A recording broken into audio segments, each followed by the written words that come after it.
Welcome to this explainer tailored specifically for infrastructure admins. If you're gearing up for the Nutanix NCP-MCI 7.5 certification, you are in exactly the right place. Today, we're diving deep into the exact failure modes caused by pinned virtual machines that prevent a host from entering maintenance, and we'll walk through exactly how to rescue a failed node. Here's our roadmap for today's masterclass. First, why LCM mastery matters. Second, a walkthrough of pinned VM pre-checks. Third, a walkthrough of the node recovery script. Fourth, exam traps and edge cases. And finally, some key facts you just absolutely have to memorize. Section 1. Why LCM mastery matters. The engine for cluster health. Okay, let's set our baseline here. Lifecycle Manager, or LCM for short, is an end-to-end update management tool. What's absolutely crucial to understand for your exam is that it intelligently handles firmware and software updates entirely independently of the underlying Acropolis operating system, or AOS, as well as the hypervisor. It is literally the engine that keeps your cluster secure and performant. Mastering its edge cases? Yeah, that's essential. So, why does understanding LCM's limitations and failure modes actually matter to you? Well, because knowing these intricacies helps you prevent prolonged cluster degradation when a node inevitably gets stuck during a firmware flash. In the real world, and for sure on the NCP-MCI exam, you aren't just tested on how to click Update. Anyone can do that, right? You're tested on what to do when the update halts and how to safely restore cluster health without causing further downtime. Let's move to Section 2, Walkthrough, Pin VN Pre-checks, or what happens when a host cannot evacuate. When we think about the LCM workflow, there's a vital step right before the batch updates phase.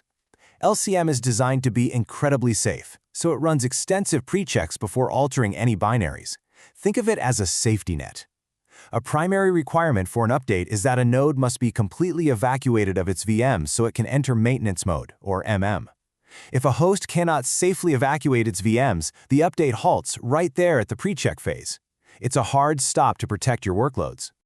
So the real trick is knowing exactly why a host might fail to evacuate. If you're running the Acropolis hypervisor, also known as AHV, this pre-check is called Test AHV Entering MM Pinned VMs. The LCM framework is essentially looking for non-migratory or pinned VMs. You can think of these configurations like anchors keeping the VM tied down. This failure is triggered by four main things. First, agent VMs that are bound to a specific host. Second, Windows VMs utilizing Windows Defender Credential Guard. Third, any VMs configured with GPU or vGPU pass-through. And finally, VMs tied down by strict host affinity rules.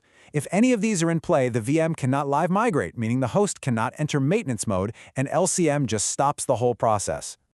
All right, Section 3, Walkthrough, Node Recovery Script, Rescuing a Stuck Node.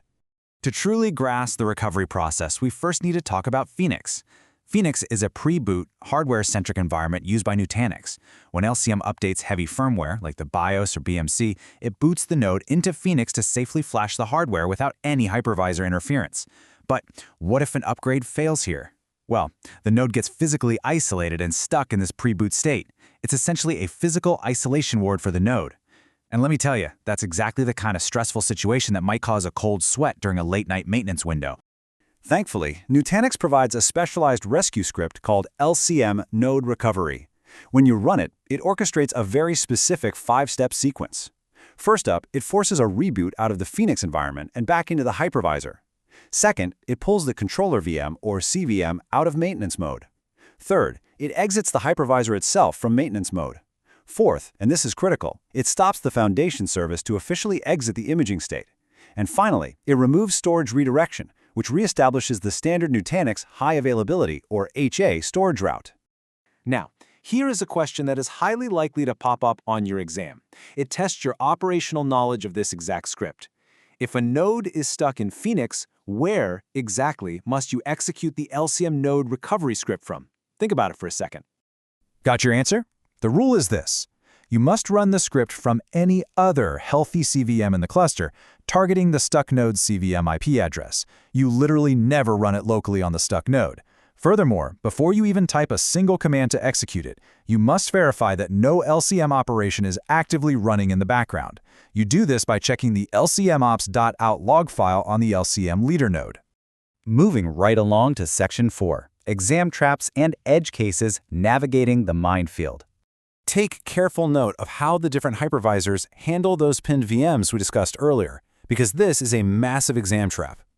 If your cluster runs AHV, LCM offers a handy checkbox to automatically shut down non-migratable VMs before the update, and it just powers them back on afterward. Easy, right? However, if you are running VMware ESXi, LCM behaves totally differently. It cannot auto-shut down. Instead, it generates an alert prompting you for manual intervention. Plus, and you definitely want to remember this, for ESXi, LCM explicitly requires you to disable admission control in vCenter before proceeding.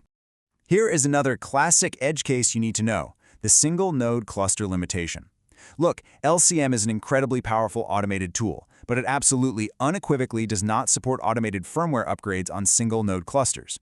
The logic here is simple but critical. Single node clusters have 0 additional nodes for failover. Since a firmware update requires a reboot, running one would instantly drop all storage and compute services. Immediate downtime. So for single nodes, you just bypass LCM for firmware and follow the manual procedures outlined in the NX Series Hardware Administration Guide. Which brings us to our final section, Section 5, Key Facts to Memorize, the cheat sheet. You'll want to commit this high-yield checklist to memory. For sure, you're very likely to be asked to identify these exact strings in a multiple-choice lineup. First, memorize the recovery script path. home/Nutanix/cluster/bin/LCM/LCM_node recovery. Second, know your exact precheck names. AHV uses test_AHV entering pinned VMs, while ESXi uses test ESX entering pinned VMs. Third, the log to check for active operations is /udata.logs/LCM opsout. And finally, there's a sneaky version compatibility trap. LCM firmware updates on an ESXi 6.7 host will fail and the host literally won't boot if the cluster's foundation version is older than 4.3.2. I'm going to leave you with one final, multi-layered mock question to test your retention today. If an ESXi node is isolated in Phoenix, what is the exact script path? Which CVM do you execute it from? And, uniquely for ESXi, what management credentials will it prompt you for to exit maintenance mode? I'll let you track down those answers yourself. Master these edge cases we covered today, and you will absolutely ace this subtopic on your NCP-MCI 7.5 certification. Thanks for joining this explainer, and happy studying.